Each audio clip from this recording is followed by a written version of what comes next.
now as we enter the drafts for game number 2. Outplay, will they be able to adjust to the dominant force that is onic, or will onic take over? We'll see. Outplay, still on blue side. Well, we're seeing a lot of the same bans all over again. This time, blue being banned out within the second ban rather than the third. I do want to see the adjustments here. We do see the Lancelot get banned out for the side of OP, making sure that at the very least, they can punish Kyrie. The man needs to be human at some point.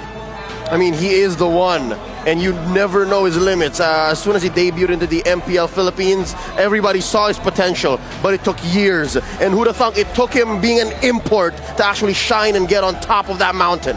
It's difficult to hold on to that moniker, the Sky King. Some even saying Kyrie Esports last year. But now, as onic, this is a full, good-looking squad where they have multiple avenues to win. And I think all teams have kind of recognized after seeing the World Champions Echo play, having those multiple avenues gives you such an edge over everybody else. This is what you can expect from onic, right? If they win game number 1, they're not going to stick completely to what made them win game number 1. They're going to be adjusting on the go with their opponents as well. You see a Lancelot ban, they are going to let go of the Fredrin, and they're instead going to ban the Yves. And here, with Fredrin left open, it's instantly picked up by OP. Personally, for me, I think that this could be a potential bait. This is a flex pick, but I'm foreseeing that OP want to be able to get this Beatrix into a carry-specific matchup so that Basic can actually roll over that lane and focus very much on his side of the map. onic, for all we know, this is CW. He could get the Claude all over again and say, yeah, I'm not going to fall into the pit trap just yet. Yep, so Mr. Worldwide, Coach Dale, see the adjustment coming from a mile away. But onic obliges. There's the Valentina, so they want to have their choices open too. They want to make sure that OP stay honest and they pick up the Arlot, which likely is going to fall in the hands of Boots, but we have seen Kiboy play him in the roam. Hoon's going to be careful now, you know. onic, they're really smug about things, and I think if Hoon doesn't pick up a mage, they're going to do the same thing they did to Sans. No. Yeah, they're going to try to choke Hoon out. If Outplay don't pick up a mage here, I have a feeling, I can sense Coach Denver, Coach Yeb, just smiling, smug smile. All right. Well, they go ahead and arm up Shark, and there you go. They know. All right. Coach Dale knows Yeb. They're good friends. They've been working in the same leagues for years now, and they give the Farsa over. Farsa and Franco. That's a very fast rotating duo. Okay, I think this is all right. I think that the way that they're leaning towards here, at least they've kind of pivoted in the way that they're looking to approach the draft. At the very least, passing over the Feathered Airstrike or even the Bloody Hunt over to the Valentina is going to be generally okay, but both are making sure that they don't show what their marksman is just yet. And I think this is a really important point because the mindset, unless Coach Yep shows, you know what, let's get the Claude early on and then see how OP responds. I think the Claude is still a very, very good pick here for onic. Then he can go just ban out the carry, a hero that should be paired up with Franco usually. But it's going to be the Beatrix, a bit more range to play with. They know right now with the Valentina and the Arlot, they are lacking in that range department. So they want to get a little bit more some more tools to actually go and siege.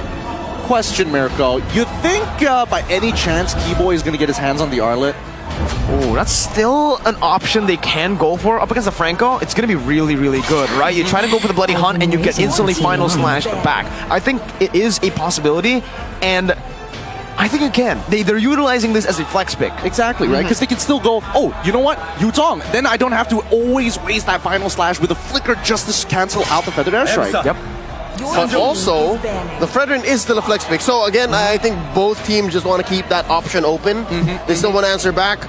onic taking away options from Basic, and OP just making sure that best player one has the best game that he can. If this is going to be a Fredrin, going into whatever Kyrie might get his hands on, I'd say in a Retri battle, it's still 50-50. I think it's better than the Martis earlier.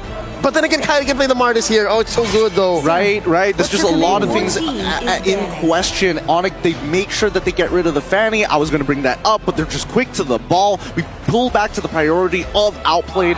And again, we're seeing the fact that they've already banned out the Hayabusa. Might as well ban out the Link so at least the Feather Airstrike doesn't get disrupted and you don't have to waste the Bloody Hunt on Kyrie of all people. Even though I would agree. Oh, Balmon!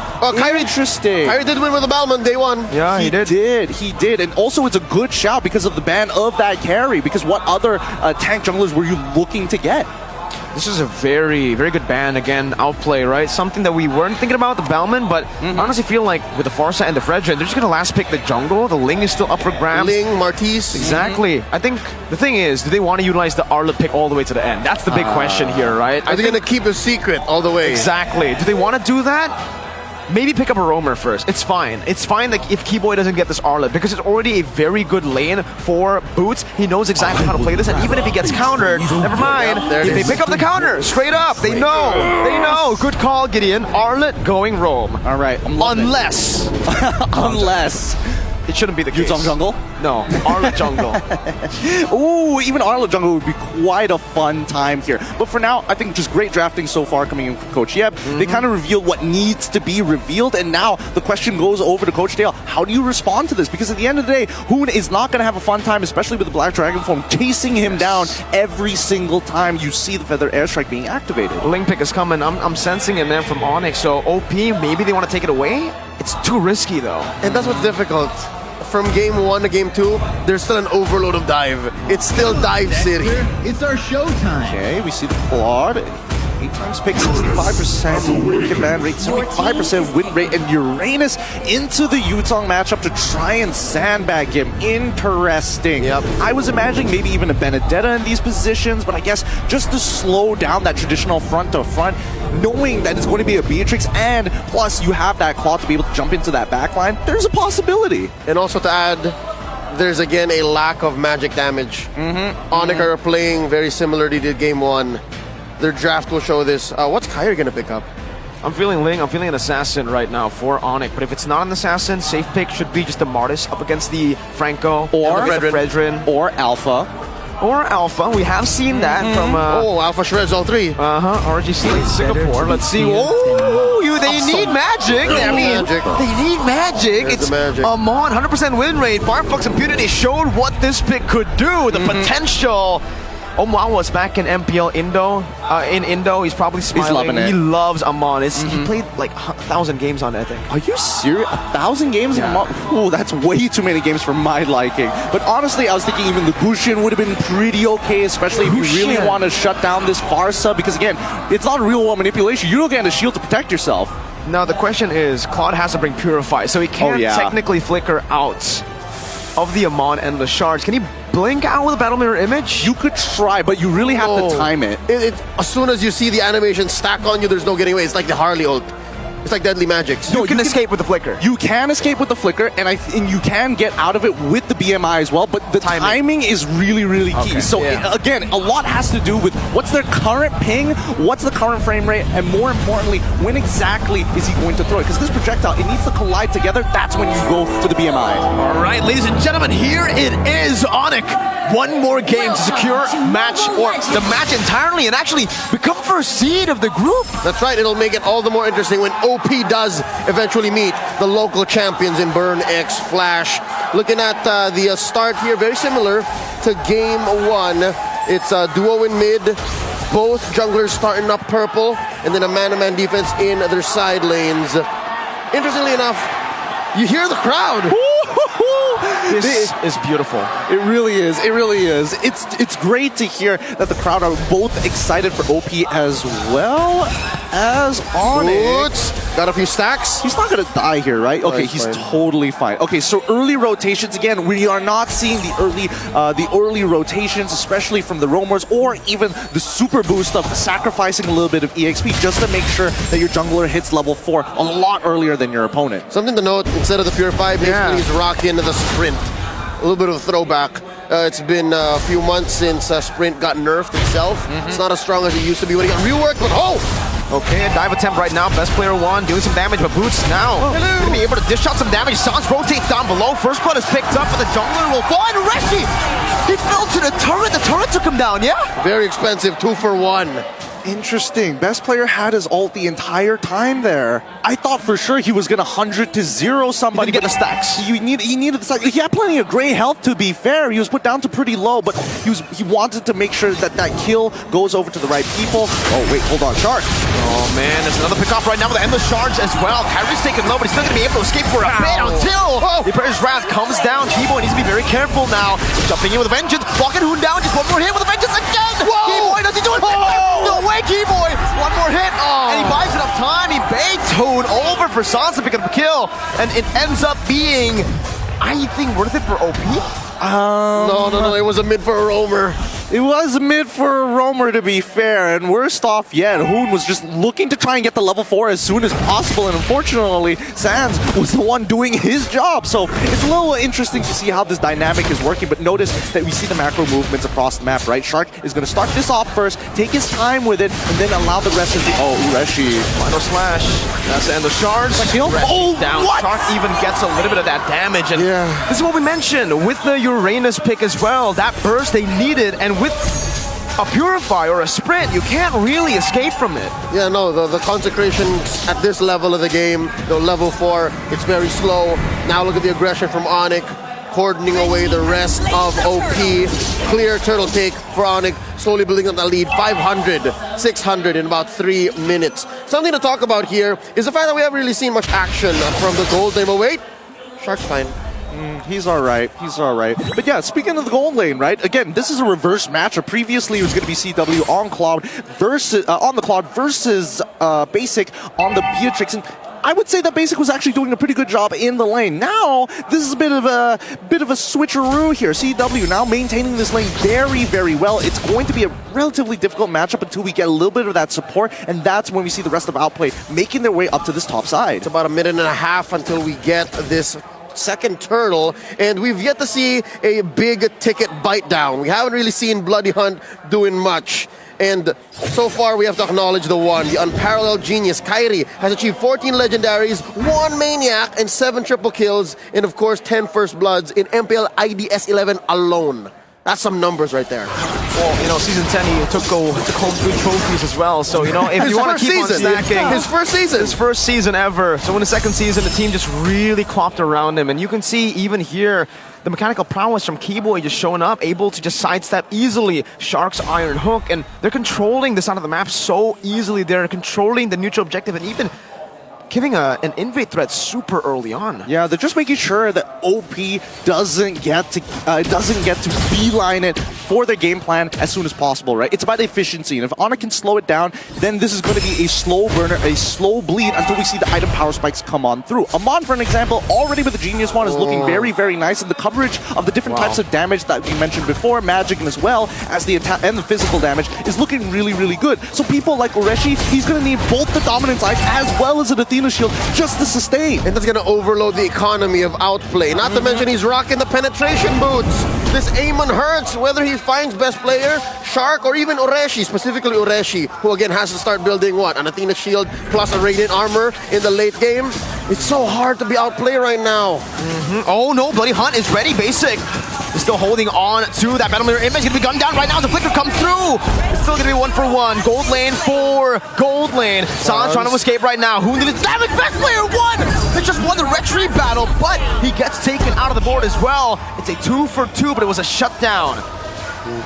Ooh, how worth it was it? Marksman for marksman, jungler for mid laner. But here's what's unfortunate. They put the money on Shark. They gave the roamer the kills. He got 2K there.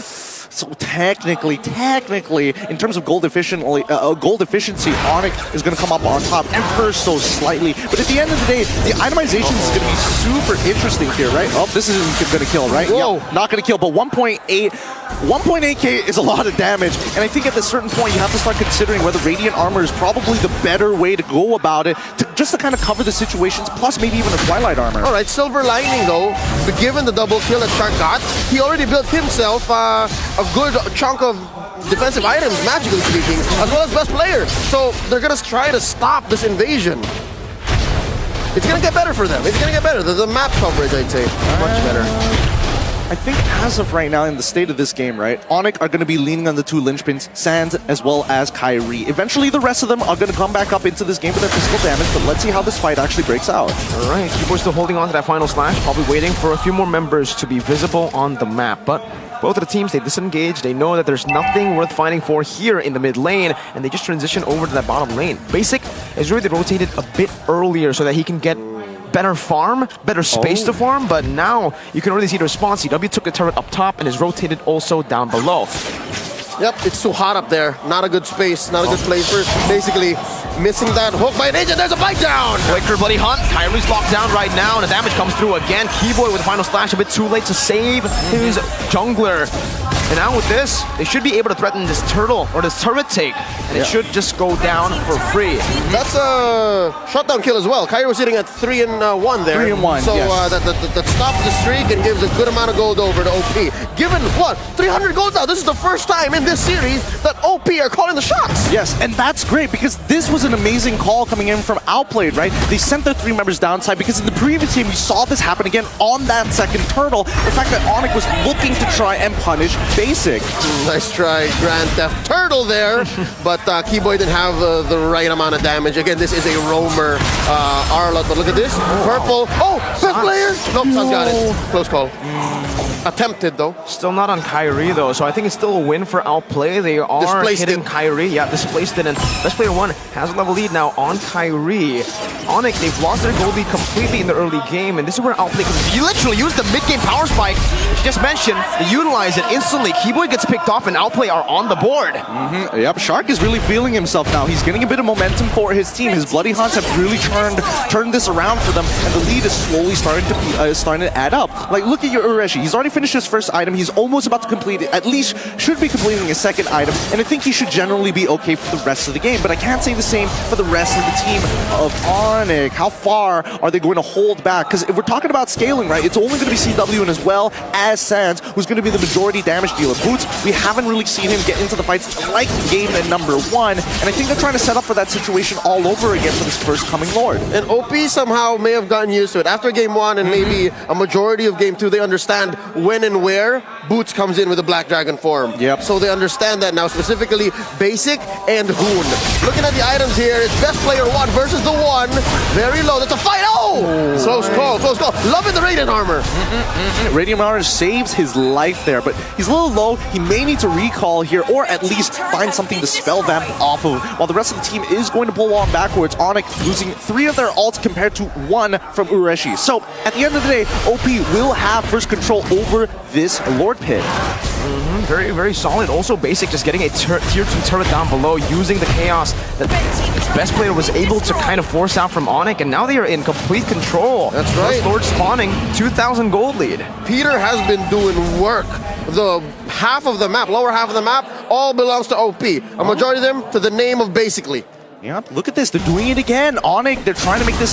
They're trying to make the same play like they did before. And the fact that they revealed themselves on the top side, it means that OP is going to just hard rush this Lord. And now we see onic. They're starting to scramble down, hoping to find an opportunity. Oh, the outplay blitz. They're gonna get it. Clean. They're giving it over. Not much onic could do there, right? I mean, they are 2,000 gold behind, and with this mid-game power spike, they need to really understand that if they lose out a team fight, on top of that lose out the Lord, it's going to be too much for them to handle. So they choose to try to go for a trade, but even that doesn't work. They don't get anything off of that top lane push. I just love the coverage coming in from both Ureshi and as well as Shark. They realize, hey, it's weird to see Kyrie on the top side of that. I know they can't do anything, but what about the rest of our jungle? So they start moving towards that top side, making sure they take safe paths, and they start checking rushes one by one, hoping that maybe they start spotting out the members of onic. This Lord here marching down through bottom lane. Outplay taking it slow, letting the waves crash on through organically. Can I just say I missed this type of play? I missed this Uranus, where it's just a walk-in ward, and it basically baits out wolves. I have a very different opinion about that.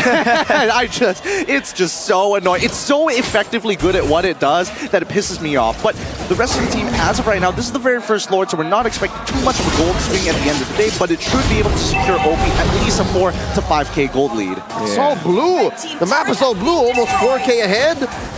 OP are knocking down on onic doors. Only the base turret now left for onic. They're really in a bad spot right now, and honestly, what do they need to do to come back? Because this composition really, really relies on some map control to get some good picks in. And with this amount of map control on the hands of Outplay, they can utilize their own pick-off composition, with Shark on this Franco continuously just threatening any and all onic members. All right, let's look at the real-time victory rate here. 64%. Looks like there's quite a bit of a swing in this game, and now Ureshi's going to get attacked. Hello. There you go. One pick over. towards onic, but look at Shark. Oh, the flicker as well. For the airstrike comes down. Kyrie already isolated for the team, but Boots jumps in with a Black Dragon form now onto Hoon. He has the petrify, but he will not use it in the back line. Basic is able to use the Blazing Duet to isolate Boots all the way. The other members are zoned out. That's the Iron Hook connecting. That's the Bloody Hunt as well. But a final splash from Keyboy connects on the 3. Keyboy jumping in front. Best player 1. Usually they praise his rap, but TW dodges away from it with the flicker. Woo. And onic returning the tides once again, equalizing the goal. They overloaded Ureshi's ult, and I think despite the respectable arsenal that this Uranus is rocking, not against 4, not like that. Look at the damage though, man. CW gets taken down to a quarter of his HP just with one feathered airstrike. Kyrie clearing out, taking away the orange buff, threatening Basic as well. Interesting. This is, I mean, it's an interesting set of things that happened. Technically, getting that mid-tier 1 turret wasn't especially necessary, but onic wanted to force some momentum on their side to equalize that gold to hopefully catch up to the next item, Power Spike. Keyboy sacrificing his flicker and final slash just to cancel it out to make sure that no trades will fall into the favor of OP in these next coming minutes. However, that is a big resource already gone, and the Lord, an enhanced Lord, by the way, is spawning. Yeah, this Lord is closer to 50-50 now. Dare I say maybe even favoring onic, given just what happened. They rocked Outplay, who was in the driver's seat. And now check this out. Bush control. Sans does have the Bloody Hunt. I wonder. Even best player has to be careful now. Despite having awesome items, him and Ureshi, they have to be careful. They can't just keep continuing doing the wonton face checking that they were in the past 5 minutes. 4 more seconds until we see Shark get his flicker, and that's what OP is waiting for. They know for a fact that they can win these fights. They just need to find the right targets and let Shark do the work. Another blitz. Keyboy has the position, conceal already. Kyrie getting the conceal as well. OP are on the Lord, they have it down, but now the Black Dragon form comes down from Boots, trying to open up the map for the team. Maybe even initiate right now. His best player 1 is able to taunt them up. Boots! Oh, the Venture Fire on the back line. Who's going to be targeted down with the Furious Dive connecting as well? That's a passive, rolling down. That's going to be basic in the back line. Doing so much. Best player 1 wins the retry battle. CW doing some damage back again on the Shark right now. It's a double kill for CW. It's a triple kill for CW. Messy trade, 4 for 2. OP walks away with a big one, but onic took bodies.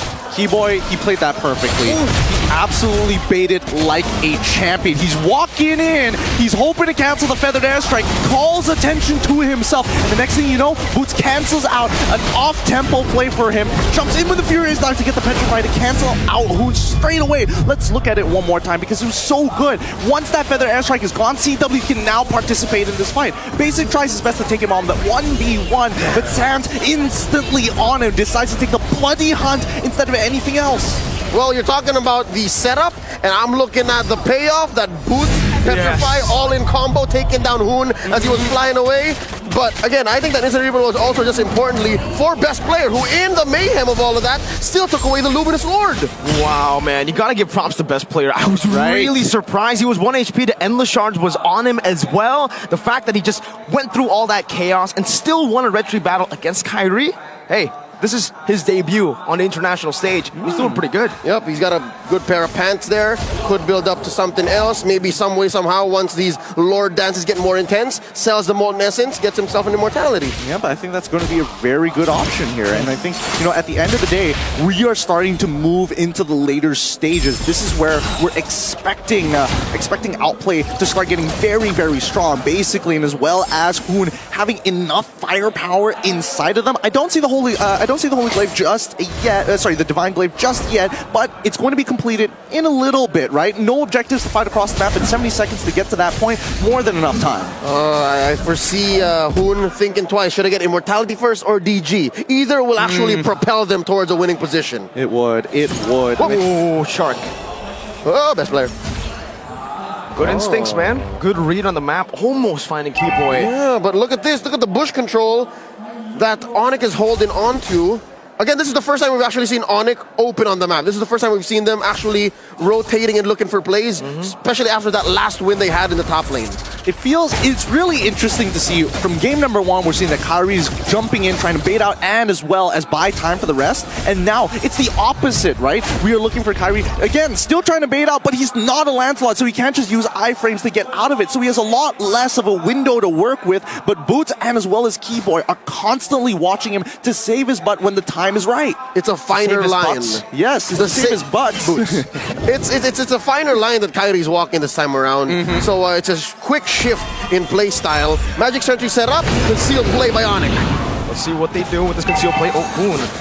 Good read on that. Just pops in the wings by wings, gets out safely. Outplay still have a pretty good position to contest for this Lord right now. And the gold lead doesn't really mean much at this moment. 1.6k onto the hands of onic right there. Winter Truncheon. Beautiful item for Hoon. Already completed. Now the dive won't be that much of a threat towards Hoon. And he can actually just pop in the Feather Airstrike a bit better. Skill hit rate though, 4 of 33 so far. There you go. All right. It's much lower than the Tyrant's Revenge earlier. That was a very high hit rate. Well, let's not forget the fact that Shark has been using these iron hooks to clear out these bushes, so it might not necessarily be one of those stats that you can completely trust, but when it matters the most, let's see if he's going to make that difference. Resh is very far off. onic means business. They're all here. Okay, Keyboy opening up the map. Final splash onto Hoon. He's trying to bait out that Winter's Truncheon ASAP right now, but best player won. Best player is still going at it. He wants to go. He wants to commit onto it right now. Boots is going to be able to jump in with Black Dragon form. Best player won for the opening. 50-50. Nope. It's the stun. Beautiful stun from Keyboy. Gets Kyrie the free retribution. And oh, Shark! Finds the hook, but he canceled away by the final splash. Now it's a 5 for the airstrike to the back. Basic as well. With the blazing duet onto Keyboy and Boots melting him down. It's Outplay who's going to be able to dish out so much damage in the back as well. Basic. Kyrie going to fall, but he buys. There's some items here in time. Hoon in the back. Just dishing so much damage, spacing properly. It's a 2 for 2.